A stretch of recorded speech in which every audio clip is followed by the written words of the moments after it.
L'invitation à cet instant, c'est de prendre le temps de nous poser.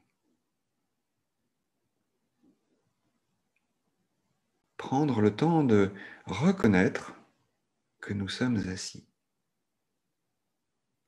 Peut-être que pour certains d'entre nous, d'ailleurs, nous ne sommes pas assis, mais nous sommes allongés. C'est OK, bien sûr. Prenons le temps de nous installer confortablement.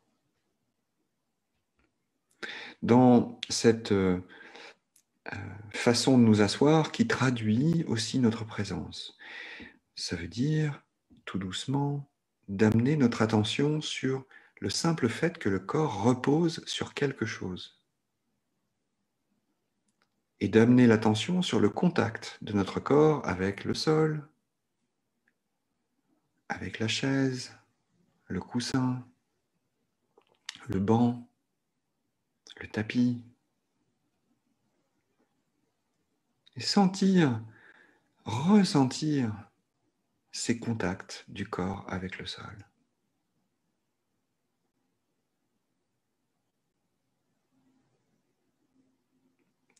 Sentir notre corps se poser, vraiment.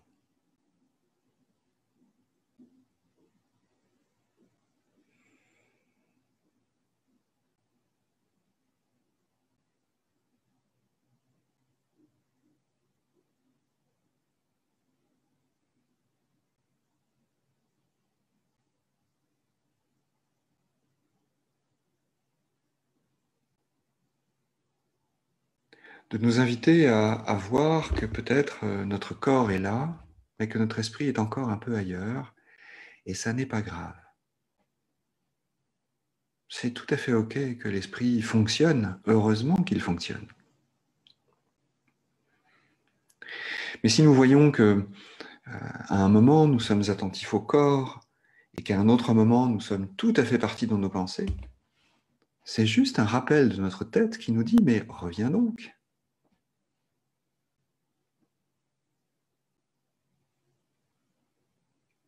Alors, lorsque nous sentons, lorsque nous voyons, lorsque nous constatons que notre esprit est parti dans des commentaires, dans des souvenirs, dans des choses à faire, dans l'extérieur, c'est l'invitation qu'il nous envoie de revenir.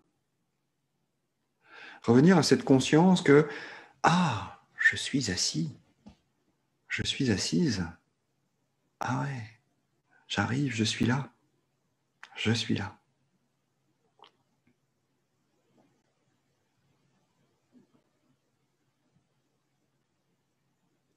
Et maintenant que nous avons pris le temps de nous installer confortablement, d'être à la fois dans cette posture à la fois stable, ancrée dans le sol, et en même temps dans cette assise, dans cette verticalité qui nous élève vers au-dessus, vers le ciel par exemple.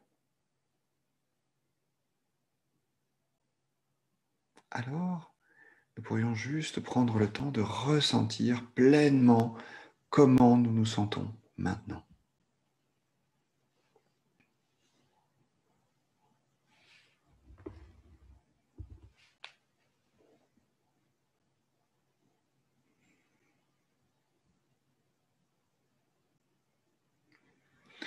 Et dans cet espace qui est là, qui est le nôtre, juste là, nous pourrions appeler l'image d'une montagne.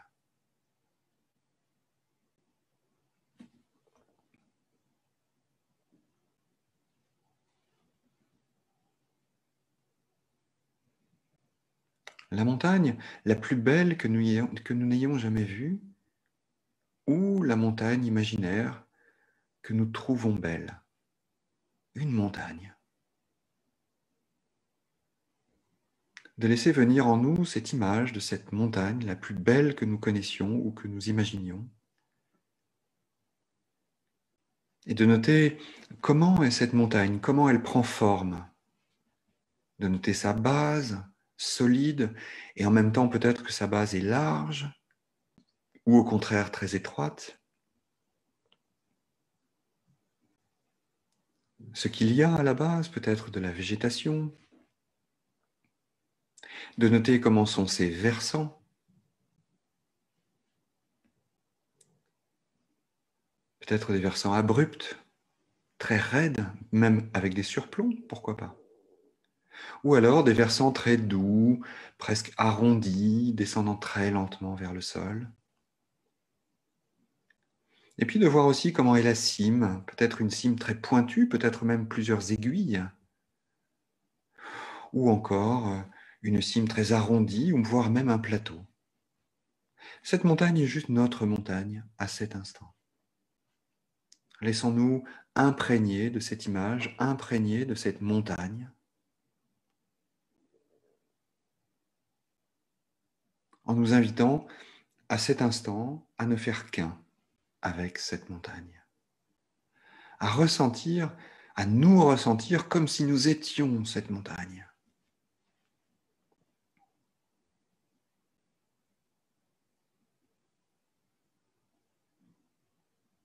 Et d'observer l'immobilité de la montagne.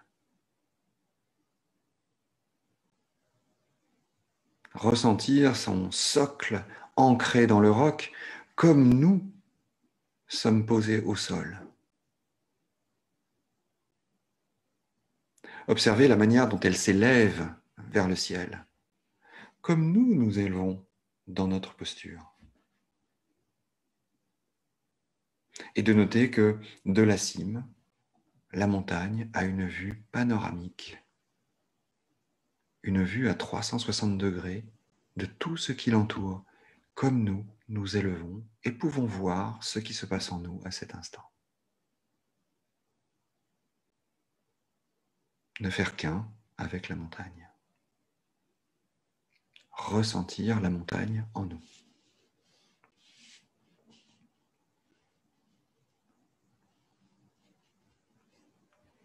Et noter que la montagne est toujours là lorsque le temps change. Parfois de la pluie, voire même des tempêtes. Parfois un ciel bleu et un temps extrêmement calme. Parfois c'est le jour et parfois c'est la nuit. Parfois les couleurs du ciel, comme les couleurs de la montagne, changent. Mais quelles que soient ces conditions qui changent, quel que soit ce qui est tout à fait imprévisible, des changements de l'extérieur, la montagne reste la montagne. Elle est toujours là, solidement ancrée au sol et s'élevant vers le ciel. Elle est toujours solide, droite et majestueuse.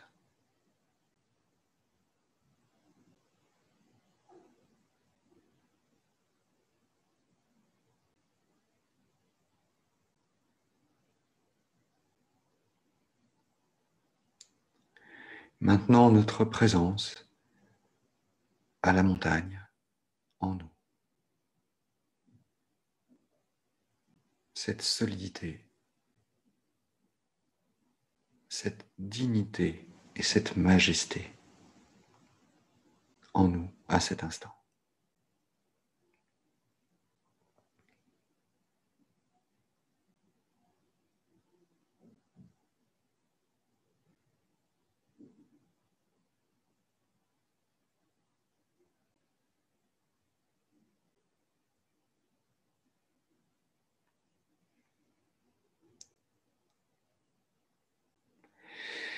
Et peut-être pourrions-nous laisser venir en nous la saison de l'automne ou de l'été plutôt. Tiens, allons regarder la montagne en été. Qu'est-ce qui se passe?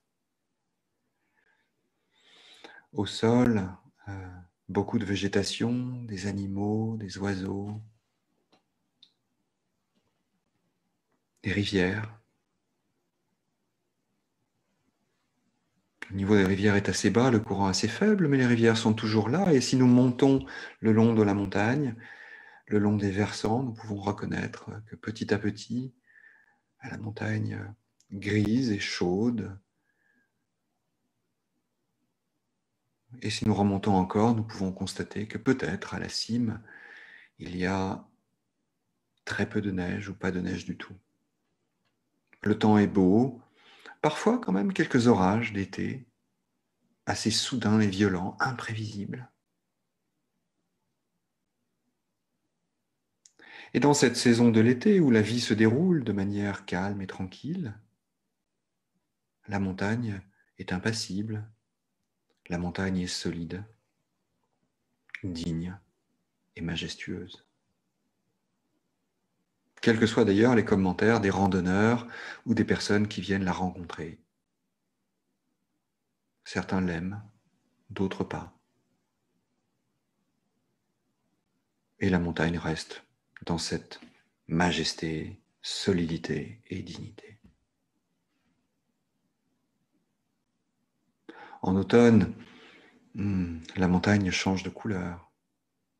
Le temps change, est un peu plus instable, encore moins prévisible. Les animaux commencent à préparer leur refuge de l'hiver, d'autres s'en vont. L'ocre remplace le vert. Et lorsque nous montons jusqu'au sommet de la montagne, nous pouvons constater que le froid règne un petit peu plus, le vent est plus fort, les nuages sont plus présents, le temps est plus instable. En automne, comme en été, la montagne reste la montagne, solide, digne, majestueuse.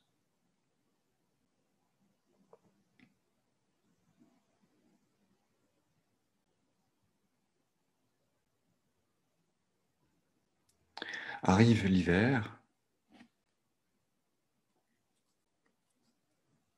L'hiver où le temps se rafraîchit nettement, où les premiers froids, les premiers gels se présentent. La végétation a disparu dans son côté vert et ocre pour laisser simplement les troncs et les branches d'arbres. Il n'y a plus d'herbes, plus de fleurs. Le climat est plus gris, les animaux sont enfermés dans leur petit refuge, bien au chaud en attendant la fin de l'hiver. Les autres sont partis sous des contrées plus chaudes. Et si nous montons le long de la montagne, nous pouvons noter que l'eau coule plus fort et en même temps, certaines rivières, certains torrents, certaines cascades gèlent. La cime se pare de blanc, de neige, et le climat est de plus en plus difficile. Les tempêtes, du froid, du brouillard, des nuages, de la pluie, de la neige, du gel. Et en hiver, comme en automne, comme en été, la montagne reste la montagne. Solide, digne, majestueuse.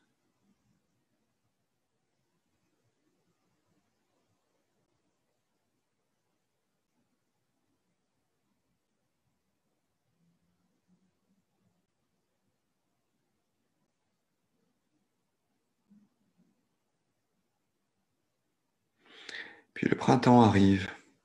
Après la dormance de l'hiver, après le climat tempétueux de l'hiver, vient la saison de la renaissance. La saison dans laquelle, au tout début du printemps, laisse naître quelques fleurs dans la neige. La saison où les animaux ressortent et d'autres reviennent. La saison des bourgeons. La saison de l'éclosion. Et petit à petit, lorsque nous montons en haut de la montagne, sur ces versants, nous voyons l'eau revenir à son courant plus habituel. La vie reprendre, même si il fait toujours froid, même si il y a toujours un temps instable, même si rien n'est vraiment prévisible, même si il y a beaucoup de nuages et beaucoup de neige encore. Et dans ce climat à la fois renaissant et incertain, la montagne reste imperturbable, solide, digne et majestueuse.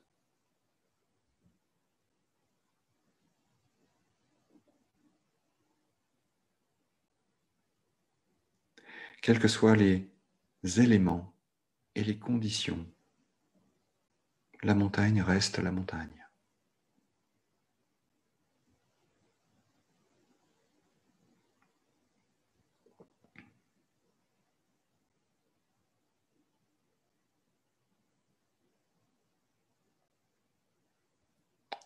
Et peut-être pourrions-nous nous inviter, pour le moment en tout cas, à épouser les qualités de la montagne, juste à cet instant, dans cette assise, de ressentir notre propre solidité,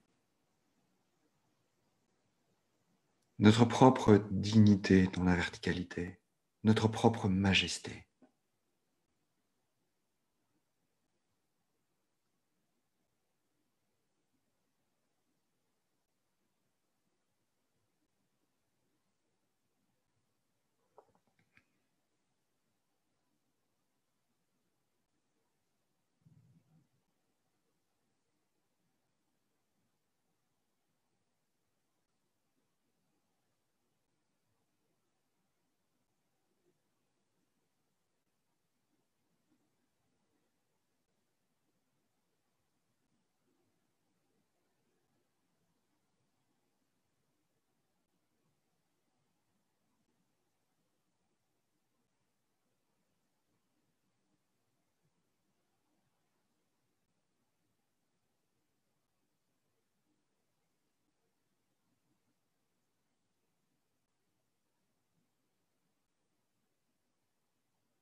Maintenant, ce même enracinement,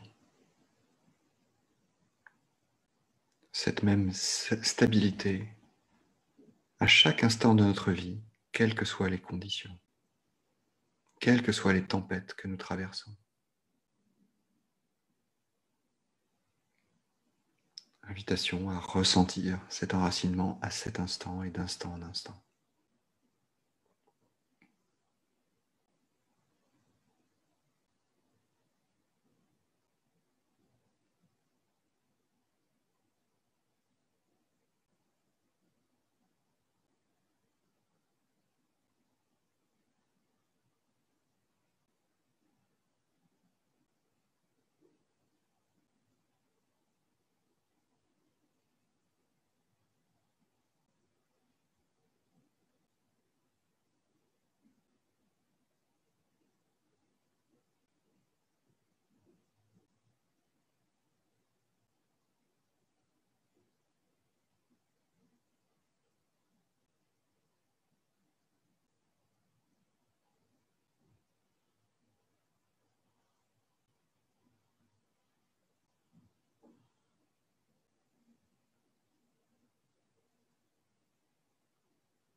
Reconnaissant à la fois notre stabilité, notre solidité, notre enracinement, une forme de fermeté comme le roc de la montagne, cette impassibilité, cette immobilité. Et en même temps, une certaine fluidité, comme l'eau des rivières, des torrents et des rapides.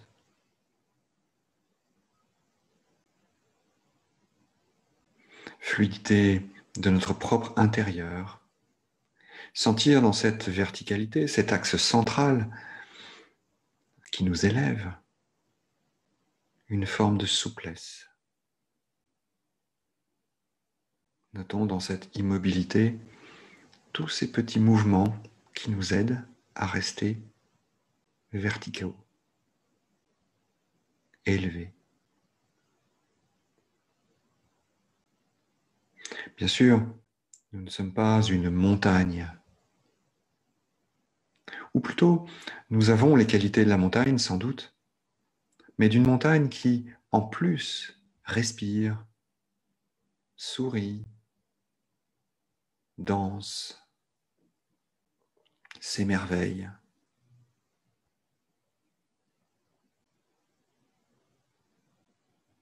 Une montagne en mouvement.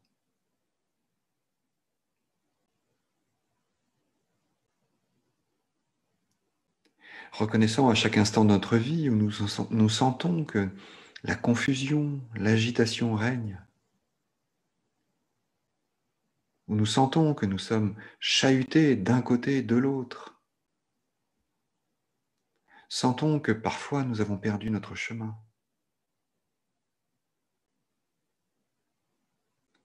De nous rappeler que profondément, nous possédons les qualités de la montagne. Cette solidité, cette dignité, cette majesté. Qu'à tout moment, nous pouvons revenir à cette solidité, tout en gardant l'œil ouvert sur le panorama.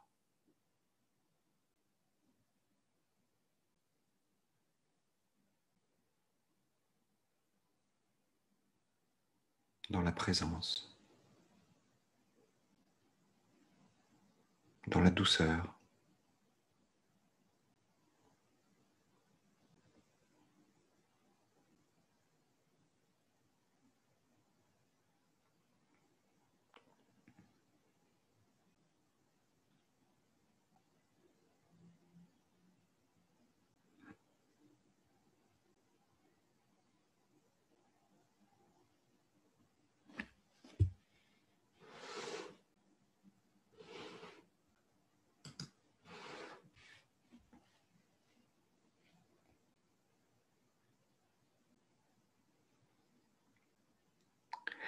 Et laissant se déposer et circuler quelques mots d'un petit poème zen. Les oiseaux ont disparu dans le ciel, le dernier nuage s'est évanoui. Nous sommes assis ensemble, la montagne et moi, jusqu'à ce que seule la montagne demeure.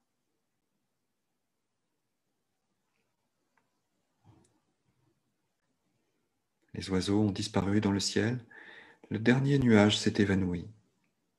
Nous sommes assis ensemble, la montagne et moi, jusqu'à ce que seule la montagne demeure.